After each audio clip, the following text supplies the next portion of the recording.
problem. Yeah. Sorry.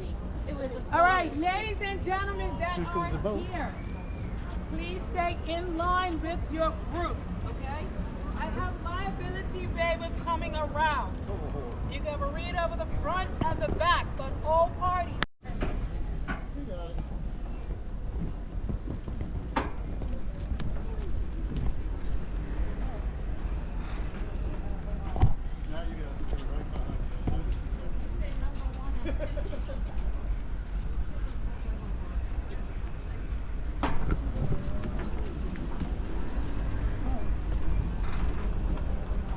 Now you gotta stay right behind me.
Sunset cruise.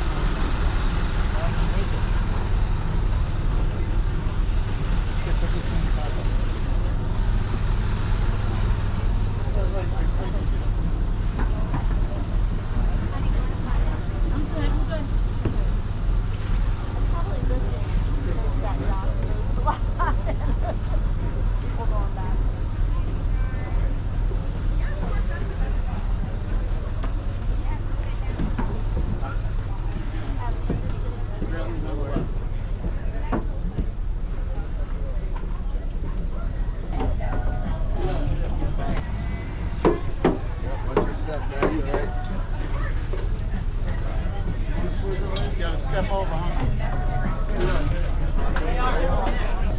You gotta step over, huh?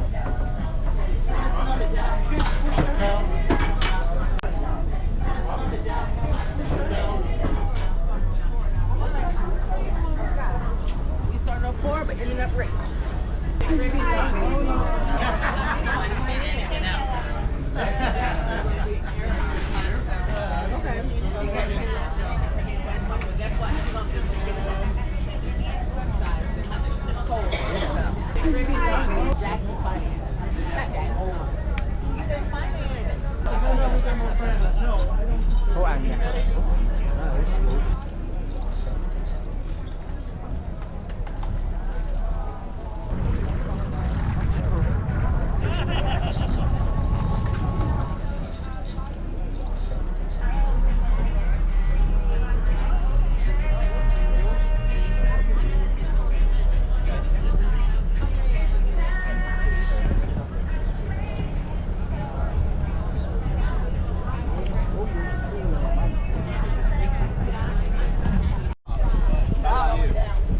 Can I sit right here? Can I sit here? Oh, okay, thank you. That would Sit on the right.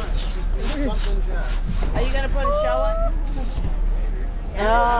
Wait, get the dollars out. After a couple swizzles.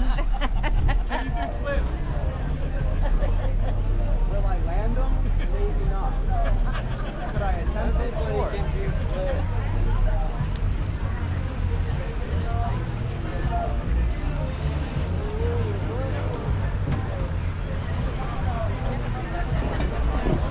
No, don't take that. Don't do it. Anything, Go straight Bye-bye. through. Sayonara. That's it.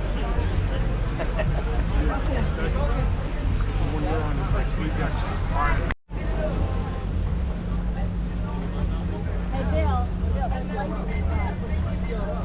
Remember you said it should have lights in it? That's the other one, though, right? Yeah, that's the other one. That's the other one. That other one is gone. Yeah.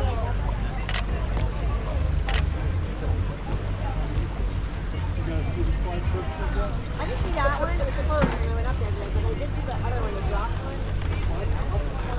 Yeah, when we got back. Oh, is it a different one? Yeah, they were broken. Yeah, broken. So we didn't do that one, but we did the other one on the other side, which I thought was going to be worse because it was in a big drop. All right. Good evening, everybody. Hey guys, how you guys doing? Woo! Yeah, let's get this party started. Welcome to Bermuda, guys, most importantly. And secondly, welcome aboard the Good Vibrations. All right. I'm going to introduce the boat and the crew and everything like that, and then we'll see what happens. All right, we're going pretty close to the triangle tonight, so yeah, keep your boots on tight. Now, the boat. We are cruising on the Good Vibrations today, guys, all right? It is a 65-foot sailing catamaran. Little history on the boat. It was built in Cancun, Mexico in 2020. They sailed it down here in 2021. Been doing this line of work now for about 4 years, and yeah, it's a good boat, all right? It's got all the bells and whistles. I'm gonna get you guys up to speed, all right? Started with something I don't really like talking about, but it makes my life easier if I... Who are those guys? I didn't even introduce them. First of all, my name is John. Pleasure to have all you on board this evening. Yes, thank you guys. Thank you guys for coming to Bermuda, right? Yeah, appreciate you. Now, the crew, the young man that got you guys from the cruise ship. Yes, that is James right there behind the bar in the white hat. Hey, James. Yep. Hello. No love for James. Yeah, come on, guys. He's pouring your drinks, all right? The young man standing face to the bar right now, that is Zach. Now, the boat, bathrooms, cool. Enough toilet talk. Safety-wise, we have over 100 life jackets on board, guys. They're located in the 2 black hatches all the way up at the front. They say life jackets, they say don't step. So just keep it simple, don't step on them, all right? They're just little hatches. Sorry. Now, other than that, all your crew is CPR and first aid certified. We have a first aid kit and an oxygen kit on board if we need to use it, so you are in good hands this evening. And honestly, there's no other boat that I can say this about, but you guys got one up on everyone else, all right? 6 square miles. Orlando International is 21 square miles. So you could take up Bermuda, crunch it up into a little ball, drop it into Orlando Airport, and still have a little bit of space left over. There's only about 67,000 of alcoholics clinging to this rock in the middle of nowhere. So yeah, give you a little rough idea how small we really are. Any of you guys from Michigan? Yeah? So Michigan Stadium, you could take Bermuda's entire population, all 67,000, and drop them into Michigan Stadium and still have over 40,000 seats left. Yeah. Yeah, so believe it or not, Bermuda has one of the highest population densities of any country in the world at just over 3,100 people per square mile, which is great because we're all very friendly. So it'd be very bad if you were... So, people down here started to get hungry, they started to starve because there just wasn't enough food. So for instance, there's my train of thought.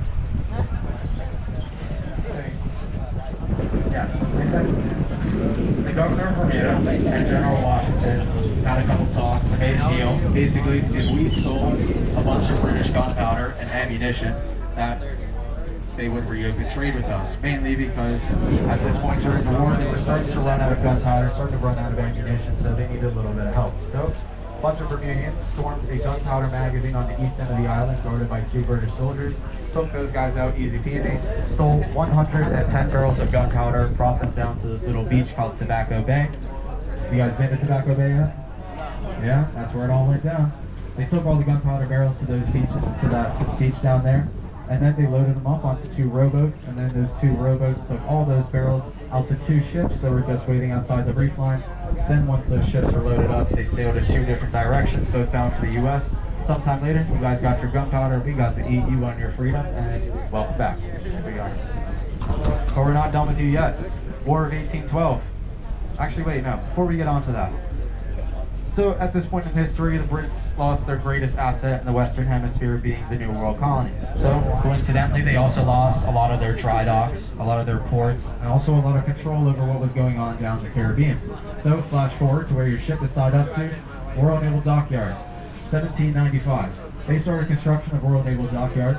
This was the largest naval fortification in the Atlantic Ocean at the time of its construction, and was to be the new Royal Navy headquarters for operations down in the Caribbean. Tell me, when was the last time you heard of a modern ship go missing in the Triangle? Crickets. That's what I thought. Yeah, so how would you describe the entire ocean?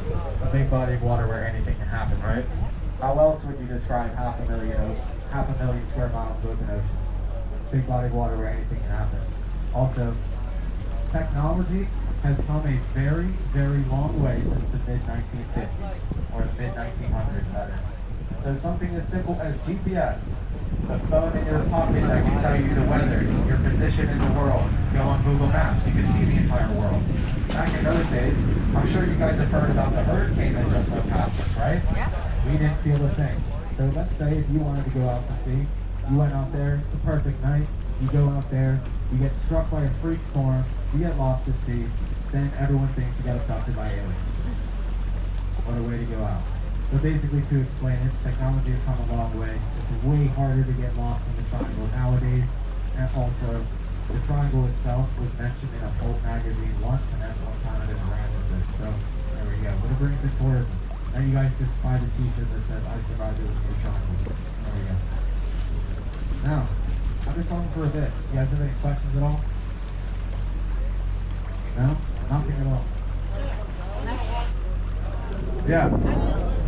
How do we live here? Oh, okay. So there's a couple ways you can live here. One, you could be born to a Bermudian. Sorry, it's a bit late for that. Then you could marry a Bermudian for 10 years happily. Now I say that because 7 of those 10 years have to be spent in Bermuda, and the government will check on you every year. Ask Tori, she's actually from Pennsylvania. Yeah, so she's technically an immigrant. So she married her husband, who is Bermudian, and she still has, what, 8 years left? Tori? 8 years? Yep, she got a long way to go. So there's that. And then